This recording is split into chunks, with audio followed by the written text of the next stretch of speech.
এই মুহূর্তে ক্রিপ্টো মার্কেটে একটা জিনিস খুব পরিষ্কার দেখা যাচ্ছে, মানুষ আবার রিস্ক নিতে শুরু করেছে। একটা সময় মার্কেট খুব ডিফেন্সিভ ছিল, এখন ধীরে ধীরে সেন্টিমেন্ট বদলাচ্ছে। আজকের ভিডিওতে আমরা 3টে বড় বিষয় বুঝবো। 1, মিম কয়েন কেন আবার আলোচনায়। 2, বিটকয়েনের চার্টে কী ইঙ্গিত দিচ্ছে। আর 3, ইউএস সরকার নিয়ে নতুন একটা বড় ন্যারেটিভ কেন মার্কেট নড়াচ্ছে। তাহলে চলুন আজকের ভিডিও শুরু করা যাক। সেন্টিমেন্টের ডেটা অনুযায়ী এই মুহূর্তে অনলাইন ডিসকাশনে মিম কয়েন পুরো মার্কেট ডমিনেট করছে, বিশেষ করে পিপ কয়েন, ডজ কয়েন আর শিবা ইনু। রেডিট, টেলিগ্রাম, এক্স সব জায়গায় এই কয়েনগুলোর কথাই বেশি। এর মূল কারণ 3টে: প্রাইস মুভমেন্ট, ভলিউম ইনক্রিজ আর মার্কেট মুড একটু ভালো হওয়া। গত কয়েকদিন ধরে পিপ ছিল সবচেয়ে বেশি ডিসকাসড অ্যাসেট। প্রাইস খুব দ্রুত উপরে নিচে যাচ্ছে, শর্ট স্কিউজ হয়েছে, টেকনিক্যাল চার্টেও বুলিশ দেখাচ্ছে। এটা রিটেল ট্রেডারদের খুব অ্যাট্রাক্ট করে। তবে সবাই জানে পিপের আপসাইড যত বড়, ভলাটিলিটিও ঠিক ততটাই বড়। এই কারণে মানুষ পিপকে কম্পেয়ার করছে ডজ কয়েন, শিবা ইনু, বং, ফ্লকির মতো স্ট্যাবলিশড মিম কয়েনের সাথে। ডজ কয়েন আবার স্পটলাইটে এসেছে কারণ ওয়েল অ্যাকুমুলেশন দেখা যাচ্ছে, চার্ট প্যাটার্ন শক্ত, তার উপর আবার হাই প্রোফাইল এন্ডোর্সমেন্ট বারবার আসছে। এই সব মিলিয়ে ডজ মার্কেটের অ্যাটেনশন ধরে রাখতে পারছে। শিবা ইনু খুব নয়েজি না, কিন্তু মিম কয়েন রিভাইভেলের সুবিধা শিপ পাচ্ছে। অনেক ট্রেডার মিম সেক্টরের ভিতরেই রোটেট করছে, আর এই রোটেশনের সময় শিপ ইগনোর করা হয় না। এখানে একটা খুব ইন্টারেস্টিং ডেটা আছে।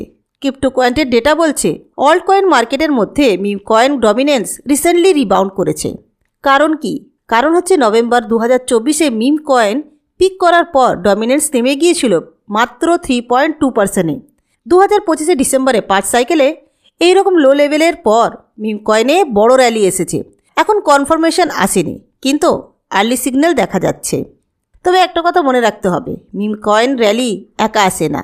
এটা সাধারণত তখনই আসে যখন ওভারঅল মার্কেট শক্ত হয়, আর এখানেই বিটকয়েন আর ইথেরিয়াম আবার আলোচনায় আসে। বিটকয়েন এখন প্রাইস ওয়াইজ রেঞ্জের মধ্যে ঘোরাফেরা করছে, কিন্তু ইন্ডিকেটর ওয়াইজ একটা ইন্টারেস্টিং স্টোরি চলছে। ট্রেডার বিটবুল বলেছে বিটকয়েনের উইকলি আরএসআই একটা 3 মান্থস ডাউন ট্রেন্ড ভেঙেছে। এই ব্রেকআউট ডিসেম্বর থেকে এখনও হোল্ড করছে। তার মতে আগের সাইকেলের এই প্যাটার্নের পর বিটকয়েন কয়েক মাস স্ট্রংলি র্যালি করেছিল। এবারও তার টার্গেট $103,000 থেকে নিয়ে $105,000 আগামী 3 থেকে 4 সপ্তাহের মধ্যে। জেম ইস্টন নামক আরেক অ্যানালিস্ট বলেছে 2 উইক আরএসআই এখন এমন জায়গা আছে যেটা শেষবার দেখা গিয়েছিল 2022-এর বিয়ার মার্কেট বটমের সময়। আর এই ইন্ডিকেটর এখন বুলিশ ফ্লিপ করছে। তার কথা খুব সিম্পল, স্টার পেন। 4 আওয়ার চার্ট দেখলে একটা হিডেন বুলিশ ডাইভারজেন্ট দেখা যাচ্ছে, মানে আরএসআই লোয়ার লো করছে কিন্তু প্রাইস হায়ার লো বানাচ্ছে। এটা সাধারণত বোঝায় সেলিং প্রেশার দুর্বল হচ্ছে। বিটকয়েন এখন চেষ্টা করছে $90,000-কে সাপোর্ট বানানোর, কিন্তু সবাই বলিস না, সব অ্যানালিস্ট অপটিমিস্টিক না। কেউ এখনও মনে করছে বিটকয়েন আবার $75,000 পর্যন্ত নামতে পারে।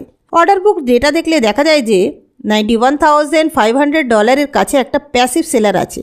ইউএস সেশনে বাইং প্রেশার আসছে, কিন্তু সেলার প্রাইস চেপে রাখছে। এখন আসি সবচেয়ে সেন্সিটিভ টপিকে। এআরকে ইনভেস্টারের সিইও ক্যাথি উড বলছে ট্রাম্প অ্যাডমিনিস্ট্রেশন শুধু সিজড বিটকয়েন ধরে রাখবে না, বরং মার্কেট থেকে বিটকয়েন কিনতেও পারে ইউএস স্ট্র্যাটেজিক রিজার্ভ বানানোর জন্য। কেন এটা মার্কেটের জন্য এত বড় কথা? এখন ইউএস সরকারের কাছে যত বিটকয়েন আছে সবই কনফিসকেটেড। ক্যাথি উড বলছে আগে প্ল্যান ছিল 1 মিলিয়ন বিটকয়েন ওন করা, আর যদি ইউএস সত্যি সত্যি ওপেন মার্কেট থেকে কিনতে শুরু করে তাহলে স্ক্যারসিটি ন্যারেটিভ আবার জোর ফিরে আসবে।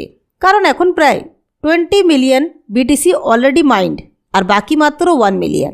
ক্যাথি উড মনে করছে 2026-এর মিড টার্ম ইলেকশনের আগে ট্রাম্প পলিটিক্যালি ইনঅ্যাক্টিভ থাকতে চাইবে না। ক্রিপ্টো ফ্রেন্ডলি স্ট্যান্স তার জন্য অ্যাডভান্টেজ। সে ক্রিপ্টো আর এআই সিজারের সাথে কাজ করে বিটকয়েন রিজার্ভ পুশ করতে পারে। তবে একটা শর্ত আছে, এটা বাজেট নিউট্রাল হতে হবে। এতে গ্লোবাল ইম্প্যাক্ট কী হতে পারে? ক্যাথি উড বলছে ইউএস যদি বাইং শুরু করে অন্যান্য দেশও ভাবতে বাধ্য হবে। ডলারের উপর পুরো নির্ভরতা অনেক দেশ কমাতে চায়। বিটকয়েন রিজার্ভ সেই অপশন হতে পারে। এই প্রভাব পড়তে পারে ইমার্জিং মার্কেট কারেন্সিগুলোর উপরও। সব মিলিয়ে আজকের মার্কেট পিকচারটা এমন। মিম কয়েন সেন্টিমেন্ট বাড়াচ্ছে, বিটকয়েন ইন্ডিকেটারের স্ট্রেংথ দেখাচ্ছে, ইউএস পলিসি রিউমার ন্যারেটিভ তৈরি করছে। কনফার্মেশন এখনও দরকার, কিন্তু মার্কেট আর ঘুমিয়ে নেই। আর এটাই ক্রিপ্টো মার্কেটের সবচেয়ে ডেঞ্জারাস এবং সবচেয়ে প্রফিটেবল সময়। আপনারা কি মনে করছেন এই খবরগুলো শোনার পর মার্কেট কোন দিকে যেতে পারে? আপনাদের মতামত কি অবশ্যই লিখে জানাবেন। আর যদি ভিডিওটিকে ভালো লেগে থাকে অবশ্যই লাইক করবেন আর আমাদের চ্যানেলকে সাবস্ক্রাইব করতে ভুলবেন না।